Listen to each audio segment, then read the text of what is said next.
ত্রয়োদশ জাতীয় নির্বাচন ও গণভোট সামনে রেখে দেশের আইনশৃঙ্খলা পরিস্থিতির সার্বিক অবস্থা পর্যালোচনায় তিন বাহিনীর প্রধানের সঙ্গে বৈঠক করেছেন প্রধান নির্বাচন কমিশনার এএমএম নাসির উদ্দিন। রোববার বেলা 12টার দিকে নির্বাচন কমিশন সচিবালয়ে বিশেষ সভাটি শুরু হয়। বৈঠকে উপস্থিত ছিলেন সেনা প্রধান জেনারেল ওয়াকারুজ্জামান, নৌবাহিনীর প্রধান অ্যাডমিরাল মোহাম্মদ নাজমুল হাসান ও বিমান বাহিনীর প্রধান air chief marshal Hasan Mahmud Khan. দুপুর 2:30টায় নির্বাচন ভবনের সম্মেলন কক্ষে আইনশৃঙ্খলা সংক্রান্ত উচ্চ পর্যায়ের আরেকটি বৈঠক অনুষ্ঠিত হবে। সিএসসি নাসির উদ্দিনের সভাপতিত্বে এই সভায় 4 নির্বাচন কমিশনার ও ইসি সচিব উপস্থিত থাকার কথা রয়েছে।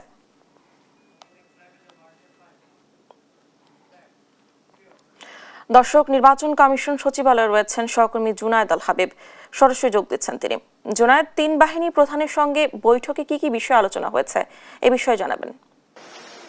ডানা, আসলে কি বিষয় নিয়ে আলোচনা হয়েছে সেই বিষয়ে এখনো কোনো স্পষ্ট ধারণা কিন্তু আমরা পাইনি। নির্বাচন কমিশনের পক্ষ থেকে এখনো আমাদেরকে জানানো হয়নি আনুষ্ঠানিকভাবে। তবে আমরা যতটুকু জানতে পেরেছি, এর আগেও আপনাদেরকে জানিয়েছিলাম যে তফসিল ঘোষণার পর মানুষের যে একটা প্রত্যাশা ছিল ভোটের স্বাভাবিক পরিবেশ এবং আইন শৃঙ্খলা পরিস্থিতি স্বাভাবিক থাকবে, যেখানে প্রার্থী এবং ভোটাররা অবাধে বিচরণ করতে পারবেন, প্রার্থীরা ভোটারদের কাছে যাইতে পারবেন নির্বিঘ্নে।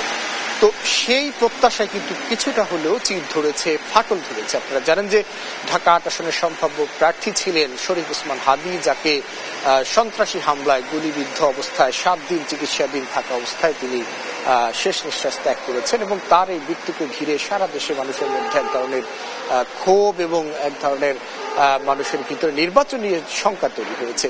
তো সেই জায়গা থেকে বেরিয়ে আসার চেষ্টা করছে নির্বাচন কমিশন। তারা আসলে কিভাবে সাধারণ মানুষের ভিতর থেকে এই শঙ্কা কাটিয়ে একটি ভোটের সুষ্ঠু পরিবেশ নিশ্চিত করা যায় সেই চেষ্টাই কিন্তু করছেন। এবং তারই ধারাবাহিকতা আজকে তিন বাহিনীর প্রধানের সাথে বৈঠক করেছেন এবং নির্বাচনের পরিবেশ স্বাভাবিক রাখার জন্য আইন শৃঙ্খলা বাহিনীর পক্ষ থেকে তারা সহায়তা চেয়েছেন। এবং কিছুক্ষণ পরে দুপুর 2:30টার দিকে এখানে আরেকটি বৈঠক হবে, যেখানে পুলিশ, র্যাব, বিজিবি সহ ঊর্ধ্বতন কর্মকর্তারা উপস্থিত থাকবেন। তারাও এই আইন শৃঙ্খলা পরিস্থিতি নিয়ে আসলে আলোচনা করবেন, কিভাবে পরিস্থিতি আসলে দ্রুত নিয়ন্ত্রণে নেওয়া যায়। তো এই ছিল ডানা আমার কাছে।